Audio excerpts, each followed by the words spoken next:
Well, moving now to our special debate in the 9 o'clock news tonight, I'm joined by two key players in this whole scandal. One is Ashok Argal. Now, he's the BJP whistleblower MP, one of the three MPs who produced the money on the floor of that house that day, was part of a sting operation. As he says, he's only not in jail because the police had to take the Lok Sabha Speaker's permission first. So he's lucky he's not in Tihar jail tonight. I'm also joined by former Speaker of that time, Somnath Chatterjee.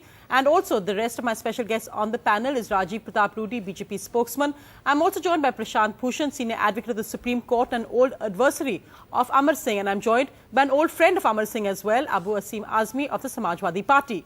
Thank you all very much for joining me tonight. Ashok Argal ji, पहले मैं आपसे पूछूंगी, क्या आप खुश हैं कि आज रात आप तिहाड़ जेल में नहीं हैं? नहीं, मुझे दुख इस बात का है। मेरी आवाज आ रही है? जी आ रही है, बोलिए। मुझे दुख इस बात का है कि मेरे दो सहयोगी दिल्ली पुलिस ने उनके खिलाफ जो चार्जशीट दाखिल की है भ्रष्टाचार के तहत, वो आज जेल में हैं। जी, क्योंकि उन लोगों ने कोई भ्रष्टाचार नहीं किया है। पूरा देश जानता है कि भ्रष्टाचार को उजागर किया तीनों सांसदों ने। जी, मुझे दुख इस बात का है कि दिल्ली पुलिस द्वारा जिन लोगों को फायदा हुआ, अमर सिंह जी को कोई फायदा नहीं हुआ। अमर सिंह जी कोई प्रधानमंत्री नहीं बने, उनको कोई फायदा होने वाला भी नहीं था। वो किसके लिए काम कर रहे थे, दिल्ली पुलिस उस नतीजे पे नहीं पहुंची है। इस बात का मुझे बहुत दुख है। आप कह रहे हैं कि असली बेनिफिशियरी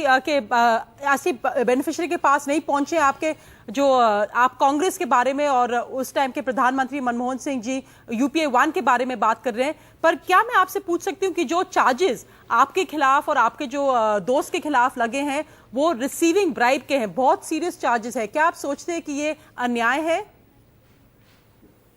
देखिए, अन्याय तो पूरा देश जानता है कि हम तीनों जो 14वीं लोकसभा के सदस्य तीनों के साथ ही अन्याय है, क्योंकि हम लोगों ने इसको उजागर करने का काम किया है। हमको कोई फायदा नहीं हुआ है। कोई भी भ्रष्ट काम करता है या भ्रष्टाचारी का काम करता है, पैसे लेता है, कभी कैमरे नहीं लग पाता अपने घर में जी, और पैसे लेके पार्लियामेंट के अंदर नहीं जाते हम लोग। हम पूरे देश को बताना चाहते थे कि यूपीए की सरकार जब अल्पमत में आ गई थी तो वो क्या कर रही थी, इस बात को हमने उजागर करने का काम किया है। अशोक अर्गल जी, क्या आप सोचते हैं, क्या ये बात भी सच है कि जो सीनियर बीजेपी लीडर्स थे उस टाइम, जो एल.के. अडवाणी जी भी उस दिन आपके साथ पार्लियामेंट में थे, आपको सपोर्ट कर रहे थे, अरुण जेटली जी भी, वो जो जर्नलिस्ट थे उस टाइम, उन्होंने कहा था कि अरुण जेटली जी से भी बात की है। क्या आप सोच रहे हैं कि आपको फुल सपोर्ट मिल रहा है इन सब से? मेरी पार्टी के नेताओं को मुझ पर पूरा विश्वास है जी, क्योंकि उनको मालूम है कि अशोक अर्गल किस परिवार से है। क्योंकि मेरे पिताजी जनसंघ से एमएलए रहे हैं जी।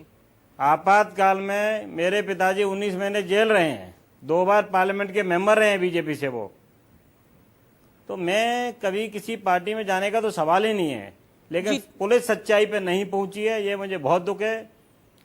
दिल्ली पुलिस को अहमद पटेल जी से पूछना चाहिए, दिल्ली पुलिस को प्राइम मिनिस्टर से पूछना चाहिए कि बताइए भाई, क्या आपने अमर सिंह जी को सांसदों की खरीद में लगाया था? जी, लेकिन अशोक अर्गल जी, मैं अभी आपके पास वापस आऊंगी इस डिबेट में, पर पहले मैं जो आज स्पेशल गेस्ट है मैं उनसे भी बात करूंगी। Let me, before I make this into the political issue and go across also to our interview with mister Somnath Chatterjee, let me just bring in the lawyer on this panel, mister Prashant Bhushan. As I said, you've been fighting in a different case against Amar Singh, but on this case, because I know how much you've been focusing on the issue of whistleblowers, where do you see this case actually standing? Do you find it ironical that the charges against the BJP MPs who've said that they were the whistleblowers in this sting to expose a larger corruption now face much tougher charges than the alleged bribe giver? No, it's not merely ironical. I think it's outright dishonest on the part of the Delhi police, the manner in which they have conducted this investigation. For 2 years there was no investigation. When the Supreme Court shouted at them, then they started some investigation, and the nature of that investigation was still dishonest, with the result that at every hearing the Supreme Court had to shout at them. Ultimately they have filed this dishonest charge sheet in which the only person who ought to have been charge sheeted, who has been charge sheeted, is Mr. Amar Singh, who was clearly the agent, acting as the agent on behalf of some principals who have not been investigated at all. Besides, the whistleblowers or the persons who clearly played the role of the whistleblowers, they have been charge sheeted along with him. I mean, if this is the standard that even the person who lays the trap or conducts the sting operation is guilty of corruption as well, then in every case where the police lays a trap, the police officers would also be guilty of offering a bribe. NDTV's cricket app, Android and iPhone. Fastest scorecard, special analysis, and much more. Download free. ndtv.com/apps.